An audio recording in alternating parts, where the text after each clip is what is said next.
یہ ایسی درخواست ہے کہ جتنا بھی ٹیکنیکل کیس ہو، جب آپ کو یہ پتہ ہو کہ یہ خود سائل ہے یا خود یہ اس کا وکیل ہے، جب اس بات کی یقین دہانی ہو تو اس کے بعد کوئی بھی عدالت اس کے اوپر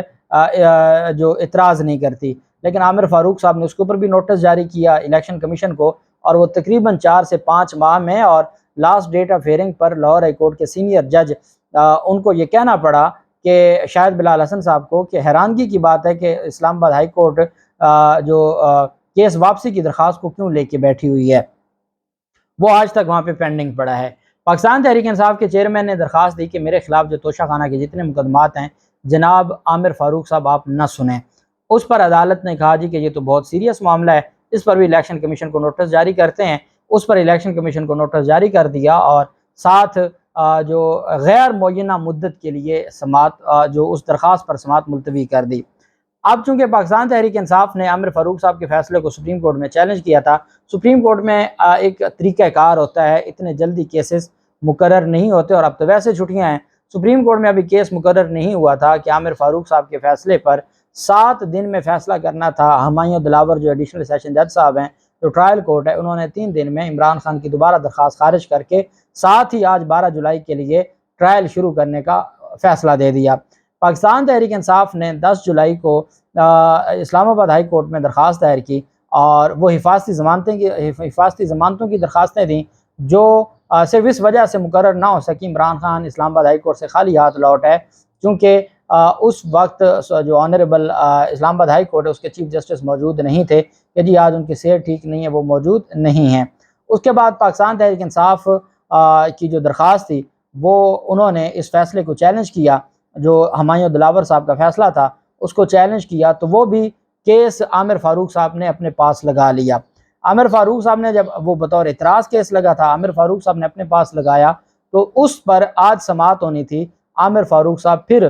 جو مختلف خبریں ہیں کہ وہ رخصت پر ہیں، اور جو پاکستان تحریک انصاف کے وکیل ہیں انہوں نے ورڈ استعمال کیا کہ مبینہ طور پر وہ بیمار ہیں، جس کی وجہ سے بجائے اس کے کہ وہ ارجنٹ کیس تھا وہ کسی اور جج کو منتقل ہو جاتا، وہ کیس کاز لسٹ جو ہے وہ کینسل ہو گئی اور کیس آج لگا ہی نہ۔ اور جو ہمایوں دلاور صاحب تھے وہ صبح سے عدالت لگا کے بیٹھے تھے کہ آج تو عمران خان کے خلاف کارروائی ہونی ہے۔ اب پہلے میں آپ کو پی ٹی آئی چیئرمین کے وکیل کی جو سٹیٹمنٹ ہے وہ پڑھ کے سناتا ہوں، اور پھر آج کی سماعت کے طرف آتے ہیں۔ توشہ خانہ ٹرائل، عمران خان اور چیف جسٹس توشہ خانہ کیس میں عمران خان کی نگرانی کی درخواست منظور کر کے جس انداز میں بعد میں فیصلہ تبدیل کیا گیا اس کی گواہ ساری دنیا ہے۔ اس کیس سے پہلے عدم اعتماد کی درخواست آنا اور معزز جج کا پھر بھی ایسا فیصلہ دینا ساری دنیا کے سامنے ہے، لیکن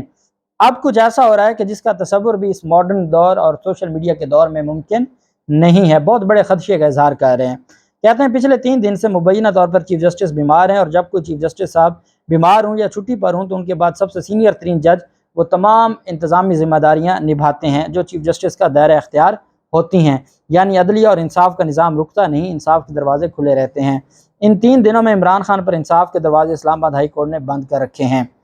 پیر یعنی 10 جولائی کو عمران خان کی جانب سے ہم نے مختلف مقدمات میں حفاظتی ضمانتیں صبح 9 بجے عدالت کا وقت شروع ہوتے ہی دائر کی۔ یہاں یہ بتانا انتہائی اہم ہے کہ حفاظتی ضمانتوں کا کیس ایک بہت ارجنٹ نوعیت کا کیس ہوتا ہے، کیونکہ اس میں انسان کی آزادی کا سوال شامل ہوتا ہے، اس لیے ان درخواستوں کو فوراً سماعت کے لیے لگایا جاتا، لیکن عمران خان کی پیر کو دائر کی جانے والی درخواستیں چیف جسٹس کی بیماری کی وجہ سے مقرر ہی نہ ہوئیں، کسی اور جج کو گئی نہیں، رجسٹرار اپنے پاس دبا کے بیٹھے رہے۔ اس کے بعد ہم نے توشہ خانہ ٹرائل میں حالیہ غیر قانونی فیصلے کے خلاف پھر سے نئی نگرانی دائر کی، جس کے ساتھ ہماری ارجنٹ سماعت مقرر کرانے کی درخواست بھی ہے۔ اس پہلے دن ہی چیف جسٹس کی بیماری کی وجہ سے مقرر نہ کیا گیا کہ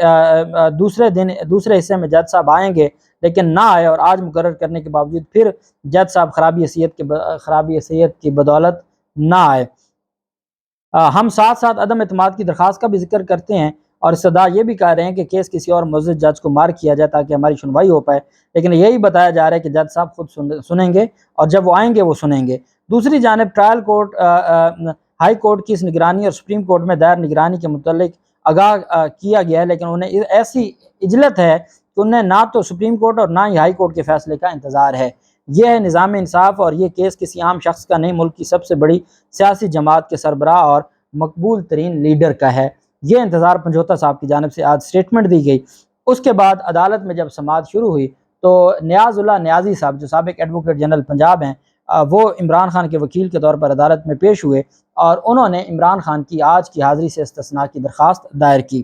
اسلام آباد کے ڈسٹرکٹ اینڈ سیشن عدالت میں عمران خان کے خلاف توشہ خانہ فوجداری کارروائی کیس کی سماعت ہوئی۔ عمران خان کے وکیل عدالت میں پیش ہوئے۔ سیشن کورٹ کے جج ہمایوں دلاور نے سماعت کی۔ دوران سماعت وکیل نے عدالت کو بتایا کہ 8 اپریل کے ٹرائل کورٹ کے فیصلے کو ہائی کورٹ میں چیلنج کیا ہے۔ آج ہائی کورٹ میں ہماری اپیل پر سماعت ہے۔ سیشن کورٹ کے جج ہمایوں دلاور نے استفسار کیا، ملزم کدھر ہے، ملزم لاؤ،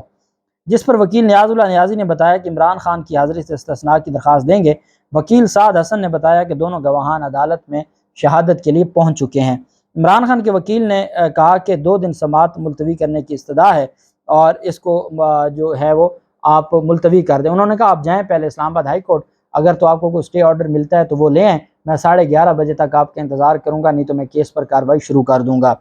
اب اسلام آباد ہائی کورٹ میں کہاں کارروائی ہونی تھی، وہاں تو عامر فاروق صاحب چھٹی پر تھے، کسی اور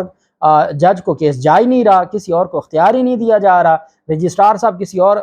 جج کے پاس لگاتے نہیں ہیں کیس، تو اب وہاں کیس ویسے پینڈنگ ہے کہ چیف صاحب نہیں ہے۔ یہاں پر جو عطا تارڑ ہے پاکستان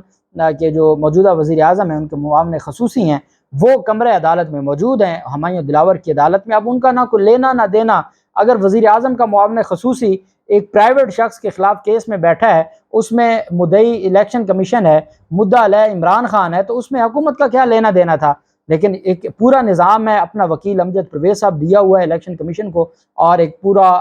چل رہا ہے۔ اس کے بعد واپس آ گئے وکلا، انہوں نے کہا جی کہ 11:30 بجے، وہ تو جج صاحب ہی نہیں ہیں، جج صاحب چھٹی پہ، ہم کیا کریں؟ تو مہربانی کر کے آپ اسلام آباد ہائی کورٹ میں ہم نے ارجنٹ درخواست دائر کی ہے، اب جج صاحب اگر بیمار ہیں تو اس میں ہمارا کوئی قصور نہیں ہے، آپ اس کو 2-4 دن کی تاریخ کر دیں، کوئی قیامت نہیں آگے، کوئی اتنا اولڈ کیس نہیں ہے۔ انہوں نے کہا جی دیکھیں 7 آپ بھی فوجداری وکالت کرتے ہیں، 7 مہینوں سے کیسز پڑے ہیں۔ تو نیاز اللہ نیازی صاحب نے کہا جی 7 سالوں سے کیسز پڑے ہوئے ہیں، 17 سالوں سے کیسز پڑے ہوئے ہیں، تو کیا ہو گیا ہے، 7 ماہ میں کوئی قیامت نہیں آ جاتی، آپ اس کو ارجنٹ کر دیں۔ اتنے میں اسلام آباد ہائی کورٹ کا بھی کوئی فیصلہ آ جاتا ہے۔ عدالت نے کہا آج آپ کو آخری استثناء دے رہا ہوں، آج ہے 12 جولائی، کل ہے 13 جولائی، کل اگر ملزم پیش نہیں ہوگا تو میں ان کی عدم موجودگی میں کارروائی شروع کر دوں گا اور وارنٹ نکال دوں گا، اور اگر آپ کو کل اسلام آباد ہائی کورٹ سے کوئی ریلیف ملتا ہے تو جا کے لے لیں۔ اب اسلام آباد ہائی کورٹ میں کنڈیشنل یہ ہے کہ عامر فاروق صاحب تشریف لائیں، اور جو استغاثہ کیس ہے اس میں جج صاحب معافی دینے کو تیار نہیں ہیں، اور انہوں نے کل تک کے لیے سماعت 11:30 بجے تک ملتوی کی ہے۔ دیکھتے ہیں اب کل کیا ہوتا ہے، جو بھی تفصیلات ہوں گی آپ ساتھ شیئر کرتے رہیں گے۔ اللہ پاک پاکستان کا حامی و ناصر ہو۔ بہت شکریہ، اللہ حافظ، پاکستان زندہ باد۔